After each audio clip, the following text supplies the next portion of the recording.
Hello everyone, hope you all are doing well. I'm back with another video talking about the upcoming recession and what you need to know. The pandemic has caused so many of us to stay at home, and there's been so many businesses forced to shut down. Even those businesses that have stayed open, most of them have seen big drops in revenue, and there's been massive amount of layoffs, and there should be more to come. Even those businesses that have stayed open, most of them have seen huge drops in revenue, and there's been historical levels of unemployment. Although some people think that things will get back to normal once the ban is lifted and restaurants and bars will be open, everyone will be out hugging and kissing each other while having a beer. Although I would love to see this happen, I don't think this will be the case. Let's say the ban is lifted and businesses go back to opening like they were. I really doubt that people will be in extra hurry to go out and spend their extra income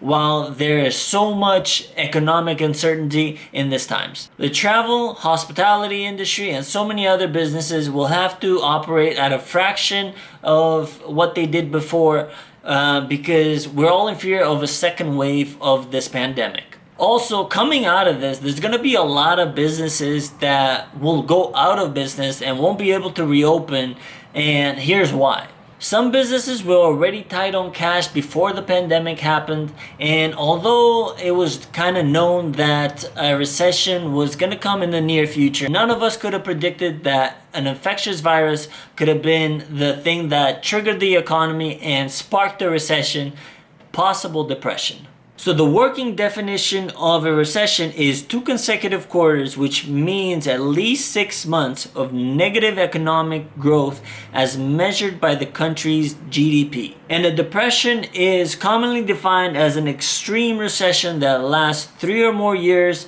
which leads to a decline in the GDP of at least 10%. So coming out of this, a lot of businesses will run out of cash by the time we see a recovery because they still have to pay their bills while having revenue at a fraction of what they used to have before. So what makes it even worse is that those same business owners were counting on this revenue to pay for their own personal bills like their rent, their mortgage, their car payments. So as you can see, whatever savings that they have can easily run out quickly. So with that said, and many businesses not being able to reopen, there's going to be a lot of people that were laid off as a result of the pandemic that will not be able to get their job back once things start getting back to normal because their place of employment might not exist. So as a result, people will not have as much extra income as they used to before, creating less demand for products and services with businesses. And this will lead to many more people being laid off or even forced to take pay cuts. So what can the government do to help us through these tough times? So the government has 2 ways in which it can stimulate the economy, and that is by either lowering interest rates or printing more money.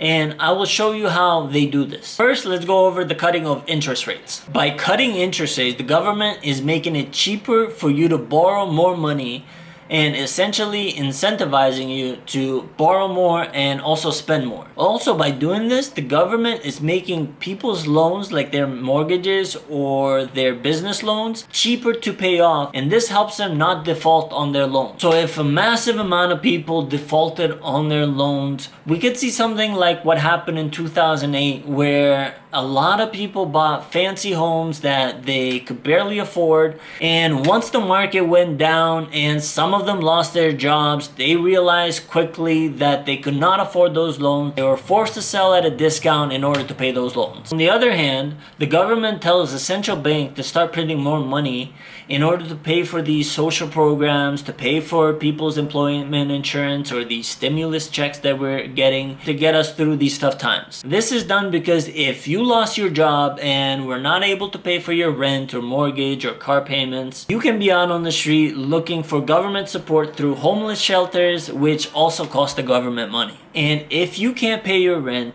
your landlord can't pay his mortgage to the bank, and the bank cannot pay the bondholders to those loans. If the banks are short on cash, and if we all run out to the bank and want to get our money out and find out that the bank does not have any money, there can even be riots, and we don't want this to happen either. So the government will print money to help businesses hold on to their workers, because if they go under, then a massive amount of people start getting laid off and they will be out on the street. The government will print money for businesses to hold on to their workers or bail out big businesses, because if they fail, then a lot of people are going to be out of jobs, a lot of people are not going to pay income tax, and most likely they'll need social assistance through employment insurance, and the government will have to pay for it. In recent years, the interest rates have been pretty low compared to what they should be during a booming market. So that means that a lot of people and businesses took on extra debt, and that is why we've had one of the longest bull markets. So in Canada, the interest rates have dropped to 0.27%, and that is to try and stimulate the economy, but they were lowered from 1.65% at the beginning of the year, which is not a significant drop. With the rate of inflation being about 2 to 3%, it would cost you more every year if you held your money in the bank. By doing this, the government is trying to make you spend your money that you have saved, because it will drop in value the longer you hold on to it. So in a perfect world, interest rates will slowly go up as the markets are going up, so they can prevent people from over leveraging, and they would start going down in a recession so they can incentivize people to spend more and get the economy going again. Before the pandemic happened, interest rates were already pretty low, and that was done to further stimulate the economy and postpone a recession from happening. Well, the recession is here, and because the interest rates were already pretty low, lowering them a little bit more will not make much of a difference to get us back to normal. And now is the time that we start figuring out why keeping interest rates low during a booming economy is so bad. In a booming economy, many people are overborrowing and spending more than they make. Businesses see that things are going well and money's cheap, and they start borrowing so they can grow their business, and some of them borrow at excessive levels. This is where human greed gets us in trouble. Some have borrowed so much and don't have any cash to get them through a rainy day, which is a recession. And this is when they can't pay their bills and they start laying people off and possibly even shut down. Low interest rates promote excessive borrowing and spending, which can get us into trouble during tough times. So this strategy will not work at this time. So what is left? The government goes to its second choice of printing money and raising their debt. They start helping out businesses, funding social programs, investing to create jobs, and buying financial assets. Those wonderful stimulus checks we're getting, we're gonna have to pay for them. We're gonna have to pay for them because the government has printed so much money to help people that are out of work, to help businesses, and they may even bail out some of the bigger companies to avoid massive layoffs. They will buy financial assets like corporate bonds, mortgage-backed securities. What this does is that it provides a buyer when everybody's trying to sell their assets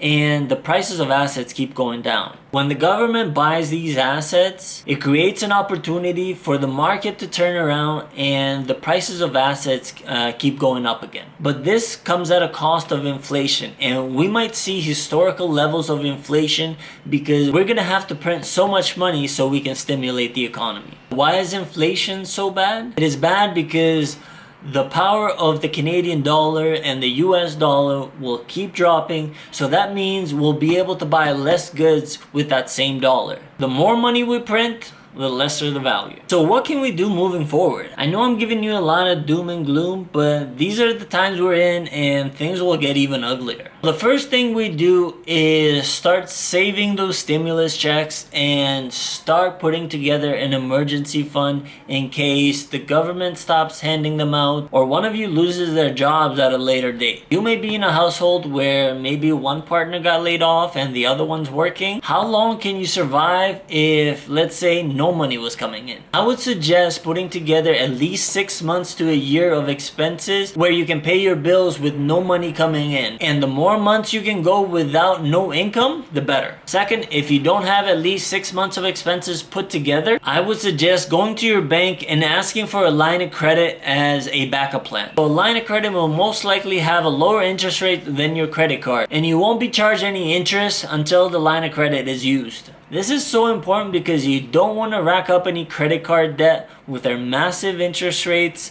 at this point, and this is the way to avoid it. If you do have your emergency fund together and you have some extra income, you need to start thinking about how you will invest that money coming out of the recession. This is critical because we will most likely see high levels of inflation, and your money in the bank is going to lose value the more it stays in there. Because the government starts buying financial assets with printed money, the value of those assets will go up, while on the other hand, the value of your cash will start going down because of inflation. So if you have money to invest coming out of this and you are able to buy financial assets like, let's say, real estate or stocks, you will be able to buy them at very low prices compared to what their value is. And you will come out of this recession better than you went in. And for those who don't have enough savings and they can't invest, you will mostly come out of this recession a little bit poorer because the money that you have will decrease in value